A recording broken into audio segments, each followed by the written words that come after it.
नमस्कार दोस्तों, study IQ में आप सभी का स्वागत है। मेरा नाम है डॉक्टर महिपाल सिंह राठौड़ और आज इस वीडियो में मैं आपके साथ चर्चा करूंगा इसरो के space situational awareness control centre के बारे में।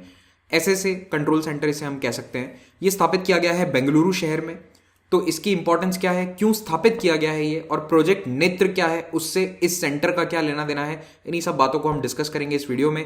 अगर आप मुझसे सोशल मीडिया पर जुड़ना चाहते हैं तो ट्विटर, फेसबुक या इंस्टाग्राम पर महिपाल राठौड़ मेरा हैंडल है और इसी नाम से आपको मेरा टेलीग्राम चैनल भी मिलेगा जहां पर आप लेक्चर्स के पीडीएफ को डाउनलोड कर सकते हैं। स्टडी आईक्यू यूपीएससी एस्पिरेंट्स के लिए एक स्मार्ट कोर्स लेकर आया है जिसकी मदद से आप साइंस एंड टेक जैसे डिफिकल्ट सब्जेक्ट्स को भी आसानी से समझ सकते हैं। इस कोर्स को स्टडी आईक्यू की फैकल्टीज के द्वारा बनाया गया है और इसमें 1500 प्लस वीडियोस हैं, प्लस और बहुत सारे फीचर्स हैं जो कि एक आम वीडियो लेक्चर क्लास में अवेलेबल नहीं होते।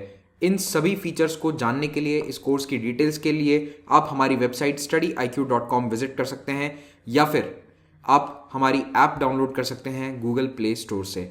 और इस कोर्स पर अभी रिपब्लिक डे के तहत एक स्पेशल डिस्काउंट भी चल रहा है जिसमें आपको ये कोर्स एक्स्ट्रा 10% डिस्काउंट पर उपलब्ध होगा।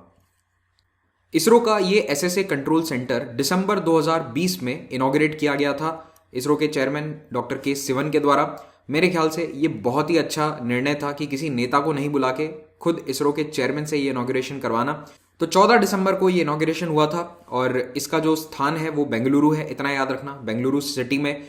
और इसका जो मेन काम होगा वो है नेत्र प्रोजेक्ट के लिए एक कंट्रोल सेंटर का काम करना। नेत्र प्रोजेक्ट का फुल फॉर्म क्या है? Network for space object tracking and analysis.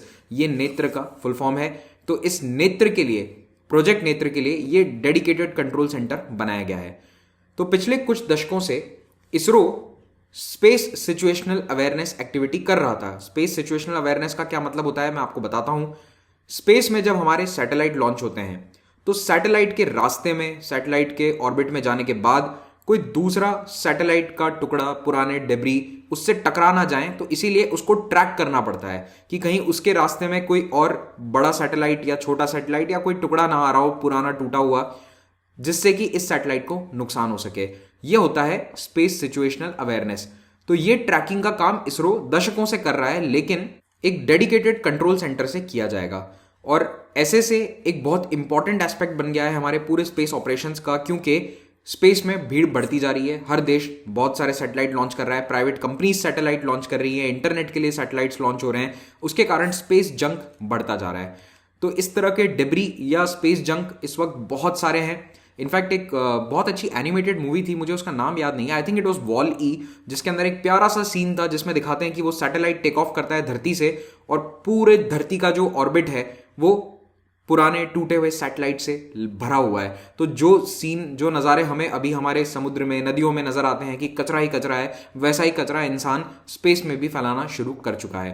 तो इस स्पेस डेब्री से बचकर निकलना सैटेलाइट्स के लिए बहुत इंपॉर्टेंट है। इनसे टकरा जाए तो सब खेल वहीं खत्म हो जाता है। तो इसीलिए ये प्रोजेक्ट नेत्र की शुरुआत करी थी इसरो ने अगस्त 2020 में। अनाउंसमेंट 2019 में हो गया था, लेकिन काम अगस्त 2020 में शुरू हुआ। प्रोजेक्ट नेत्र, इसका काम क्या है? Early warning system to detect debris and other hazards to Indian satellite. यानी कि पहले से ही चेतावनी मिल जाए कि यहां पर डेब्री है, उससे बचाना है सैटेलाइट को। यह काम रहेगा प्रोजेक्ट नेत्र का। अब भारत को इससे क्या फायदा है? हमारे देश को यानी इसरो को हमारी खुद की कैपेबिलिटी मिलेगी स्पेस सिचुएशनल अवेयरनेस के लिए। तो दूसरे बड़े देश जैसे यूएसए, कनाडा ये काम खुद करते हैं। अभी तक हम ये काम कुछ स्तर पर खुद करते आए थे, कुछ स्तर पर हमें यूएस की हेल्प चाहिए होती थी, लेकिन अब हमें अमेरिका की हेल्प की आवश्यकता नहीं है।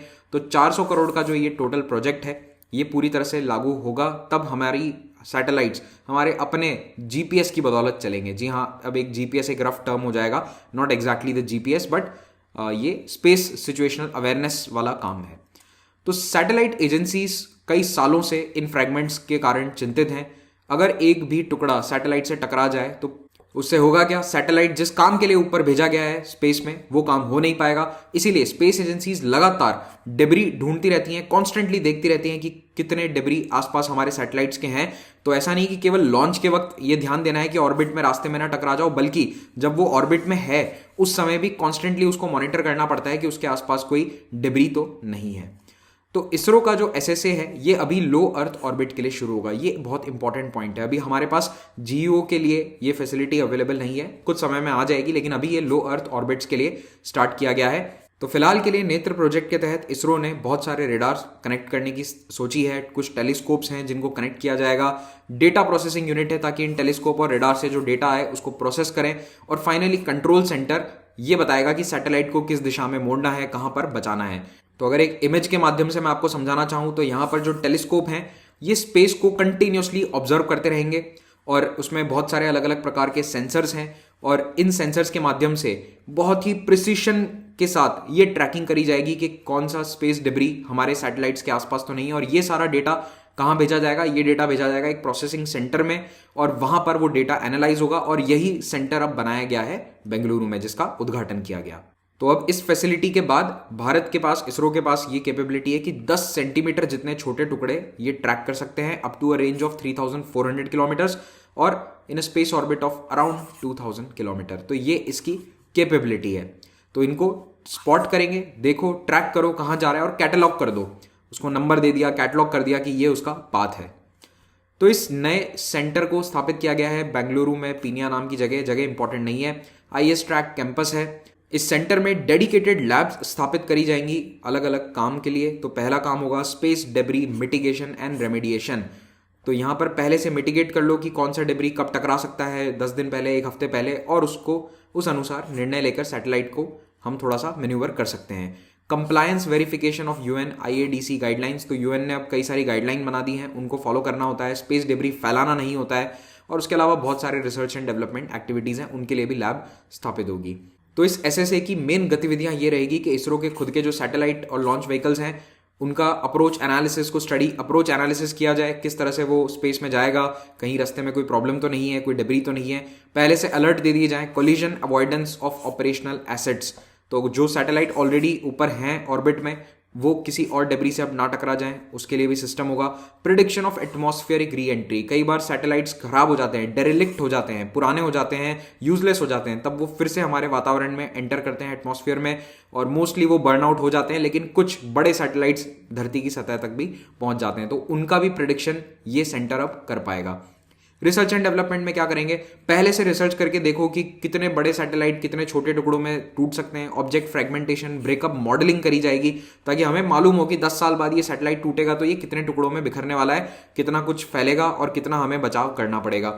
Space debris population and micrometeoroid environment modelling. तो माइक्रोमीटेरॉइड्स भी होते हैं, उनकी भी मॉडलिंग करी जा सकती है कि वो धरती के एटमॉस्फेयर में एंटर होंगे तो किस प्रकार से बिहेव करेंगे।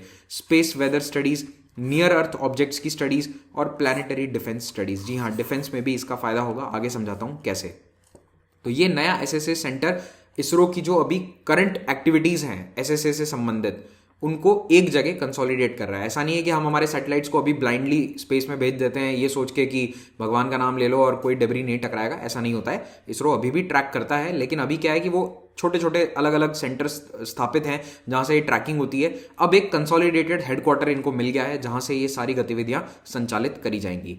तो अभी 16 इंडियन कम्युनिकेशन सैटेलाइट्स हैं जियो स्टेशनरी ऑर्बिट्स में, 36,000 किलोमीटर्स, 14 रिमोट सेंसिंग सैटेलाइट्स हैं लो अर्थ ऑर्बिट में, ये 2000 किलोमीटर तक, और 8 नेविगेशन सैटेलाइट हैं मीडियम अर्थ ऑर्बिट में।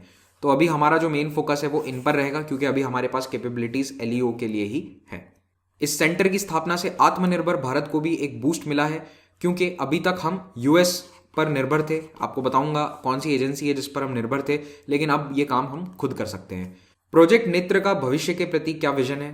तो नेत्र प्रोजेक्ट भारत की तरफ से एक कदम है कि इंटरनेशनल जितने भी कदम उठाए जा रहे हैं सैटेलाइट्स को ट्रैक करने के लिए वार्निंग सिस्टम्स में, उसमें हम भी अपना योगदान दें और हम भी अपनी तरफ से पूरी इसमें कोशिश करें। तो नेत्र प्रोजेक्ट भारत को उन देशों की श्रेणी में ले आता है जैसे US, कनाडा, जिनके पास ये फैसिलिटीज अभी अवेलेबल हैं। नेत्र का अल्टीमेट गोल क्या है कि जियो स्टेशनरी ऑर्बिट तक, यानी 36,000 किलोमीटर की हाइट तक कम्युनिकेशन सैटेलाइट जहां ऑपरेट करते हैं वहां तक ये ट्रैकिंग का काम करा जा सके, ताकि वहां के सैटेलाइट्स भी पूरी तरह सेफ रहे। तो अभी इसरो का प्लान है कि एक लॉन्ग रेंज टेलीस्कोप स्थापित किया जाएगा लेह में, और एक रडार नॉर्थ ईस्ट में ऐड किया जाएगा जो इसी एसएसए के काम में लगाया जाएगा। अभी क्या यूज होता है? अभी multi object tracking radar MOTR जो सतीश धवन स्पेस सेंटर श्रीहरिकोटा में स्थापित है, और 2 टेलीस्कोप्स हैं, पोनमुडी ये है केरल में और माउंट आबू ये है राजस्थान में। तो 2 टेलीस्कोप यहाँ पर है, इनका भी इस्तेमाल किया जाता है इसरो के द्वारा इस सिचुएशनल अवेयरनेस के लिए, स्पेस सिचुएशनल अवेयरनेस के लिए। तो मैंने आपको पहले बताया था कि हम यूएस पर निर्भर थे इस काम के लिए अभी तक। तो यूएस में एक एजेंसी है नोरैड, नोरैड का फुल फॉर्म है north American aerospace defence command. ये यूएस और कनाडा का एक जॉइंट इनिशिएटिव है जो डेटा को शेयर करता है, लेकिन उतना ही जितना वो चाहते हैं। अगर वो चाहें कि हम फलाना देश के साथ अपना डेटा शेयर नहीं करेंगे कोलिजन के बारे में, डिब्री के बारे में, तो वो नहीं करते हैं। अब हमारे यूएस से संबंध अच्छे हैं तो ठीक है, हमको जानकारी मिल जाती है, लेकिन मान लो कभी संबंध अच्छे नहीं रहे तो हम ब्लाइंड हो जाएंगे, जैसा हमारे साथ जीपीएस वाले केस में हुआ था कारगिल युद्ध के समय। तो इसीलिए हमें अपना खुद का सिस्टम डेवलप करना बहुत ही जरूरी है। अब इस पूरे प्रोजेक्ट का एक डिफेंस या मिलिट्री यूज भी होगा। मिलिट्री क्वेश्चन क्या है कि इससे हमारे देश की जो सिक्योरिटी है उसको भी बहुत बढ़ावा मिलेगा, क्योंकि लॉन्ग रेंज ट्रैकिंग रेडार्स के माध्यम से एसएसए ना केवल डेब्री का पता लगा सकता है, बल्कि जो दूर से आ रही बैलिस्टिक मिसाइल्स हैं, मान लो चाइना कोई बैलिस्टिक मिसाइल हम पे लॉन्च कर देता है जो स्पेस के लेवल से होते हुए आ रही है, तो उसको भी ट्रैक करने में हमें आसानी रहेगी। तो ऑलरेडी हमारे पास ट्रैकिंग रेडार्स हैं उसके लिए, बैलिस्टिक मिसाइल के लिए, लेकिन एक एडेड कंपोनेंट हो जाएगा, एक और सुविधा हमारे को मिल जाएगी इस तरह की बैलिस्टिक मिसाइल्स को देखने के लिए, उन्हें ट्रैक करने के लिए। अर्ली वार्निंग सिस्टम हमें एक तरह से एडिशनल प्राप्त हो रहा है। अभी जो यूएस का सिस्टम है नोरैड, वहां पर भी सैटेलाइट्स, ग्राउंड और एयर रेडार तीनों का इस्तेमाल होता है। ना केवल जमीनी रेडार बल्कि सैटेलाइट्स का भी यूज होता है, ताकि कोई यूएस पर अगर लॉन्च करता है बैलिस्टिक मिसाइल तो वो इस सिस्टम से उन्हें मालूम चल जाता है। ऐसी ही सुविधा अब भारत के पास भी उपलब्ध होगी। भारत के पास ये भी फैसिलिटी आ जाएगी कि हम दूसरे देशों के सैटेलाइट को ट्रैक कर सकें। जैसे अमेरिका अभी हमारे सैटेलाइट्स को ट्रैक करता है, कई बार करता है। होता यह है कि देखो, आपको किसी एक पर्टिकुलर एरिया पर फोकस करना है, मान लो आपको यूएसए के ऊपर फोकस करना है, तो आपको अपने सैटेलाइट्स को थोड़ा सा पोजीशन करना पड़ता है यूएसए के ऊपर। ऑर्बिट में रहेगा, ऐसा नहीं है कि बिल्कुल उनके ऊपर चला जाएगा, जमीन पे पहुंच जाएगा, नहीं, लेकिन उसकी पोजीशनिंग चेंज होती है। तो जब भी कोई देश अपने सैटेलाइट्स की पोजीशनिंग चेंज करता है तो यूएस के पास इस ट्रैकिंग के माध्यम से वो इंफॉर्मेशन पहुंच जाती है कि इन्होंने अपना सैटेलाइट हमारे देश के ऊपर या हमारे किसी एक पर्टिकुलर बेस के आसपास पोजीशन किया है जहां से उसका बेस्ट व्यू आएगा। तो ऐसे में यूएस पहले से मिटिगेट कर सकता है कि अगर उसे कोई खुफिया काम करना है तो वो वहां पे नहीं करेगा। तो इसी तरह से भारत के पास भी ये सुविधा आ जाएगी कि हम भी दूसरे देशों के सैटेलाइट्स को ट्रैक कर पाएंगे अगर हमारे पास ये स्पेस सिचुएशनल अवेयरनेस का डेटा समय रहते लाइव डेटा मिल जाएगा। तो मान लो कि हमें पोखरण में फिर से न्यूक्लियर टेस्ट करना है, तो जैसे पोखरण में 94 में 95 में टेस्ट नहीं हो पाए थे क्योंकि यूएस ने अपने सैटेलाइट्स के माध्यम से ये पता लगा लिया था कि भारत टेस्ट करने वाला है। तो अब क्या होगा कि अगर यूएस अपना सैटेलाइट भारत के ऊपर पोजीशन करेगा तो हमारे पास ये फैसिलिटी है कि हम ये जानकारी हमें मिल जाएगी कि अमेरिका ने अपना सैटेलाइट हमारे ऊपर पोजीशन किया है हमारे देश के किसी पर्टिकुलर एरिया पे। तो ये जो जानकारी है ये बहुत इंपॉर्टेंट है।